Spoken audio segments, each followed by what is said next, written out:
When the HOA slapped a $2,500 fine on me for building a cedar fence on my own land, I just shook my head and laughed.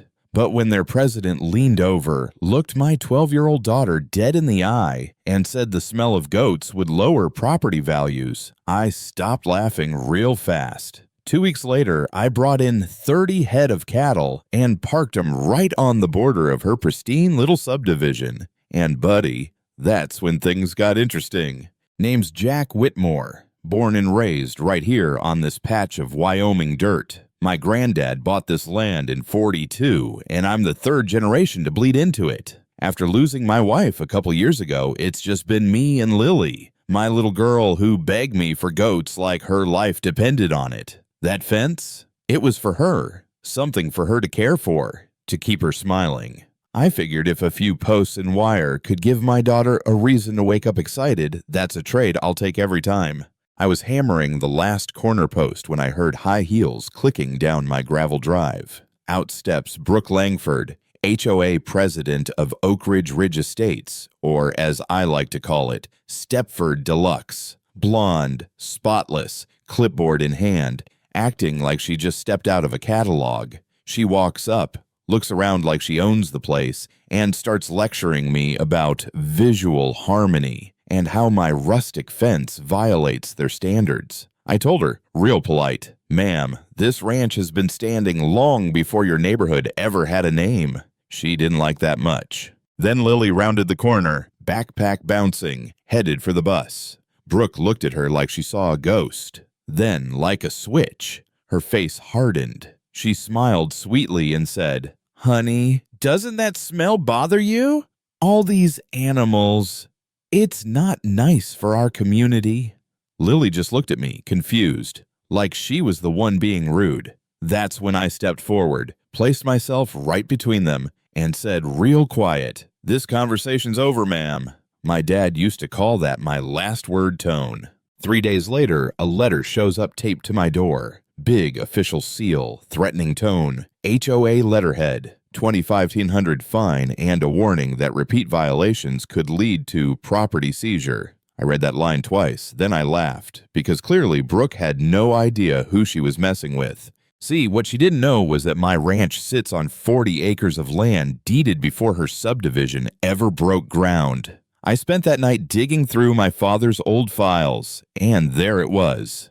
An original easement from 1943 granting livestock passage through what is now her HOA's greenbelt. Not just a fence, but legal rights to graze cattle through her backyard. I damn near fell off my chair, laughing.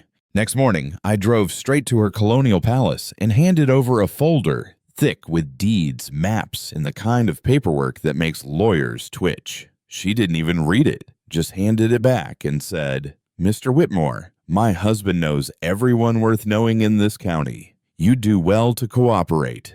Now, I could have let it go.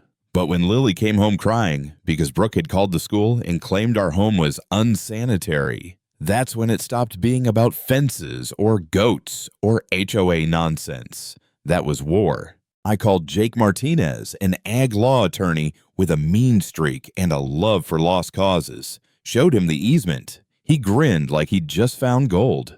A week later, 30 cows showed up at my ranch. Big, loud, beautiful beasts. We called it the Educational Grazing Project, just to keep it official. But let's be real, it was a statement. I set up a lawn chair right by the fence and waited. Didn't take long. Brooke's white BMW came screeching down the hill, dust flying. She stormed onto my land, heels sinking into dirt, screaming something about environmental impact studies. I just sipped my coffee and nodded toward the paperwork in my lap. 10 minutes later, Sheriff Tom Bradley pulled up, flipped through the documents, and told her flat out, "Nothing illegal here, ma'am."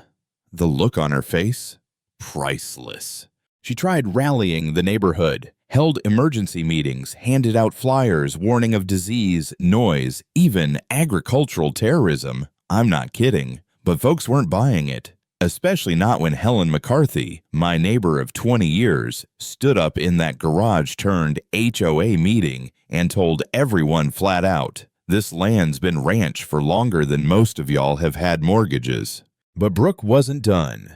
2 weeks later, she filed a petition with the county to rezone my property from agricultural to residential. That would have killed my tax exemption, made ranching unaffordable, and forced me to sell. I saw what she was doing. This wasn't about rules. It was a squeeze play. Her husband's development firm had their eyes on my land. So I did what any cornered rancher would do. I fought back, showed up at the zoning hearing with generations of proof, maps older than her subdivision, and testimonies from ranchers all over the county. Then I dropped the hammer. We'd uncovered 3 other towns where her husband had pulled the same stunt. Pressure, rezone, buy low. Brooke tried to speak, but her voice cracked. "You're destroying my vision," she cried. "This place was supposed to be perfect, but perfection built on lies? That never lasts." The commissioners voted 4-1 in my favor. Agricultural rights upheld, easement preserved. As I walked out of that courthouse, I didn't smile. I just looked across the parking lot and saw Brooke alone by her car. Her husband was gone. Her clipboard was gone. And her power gone too. So, who was really in the wrong here?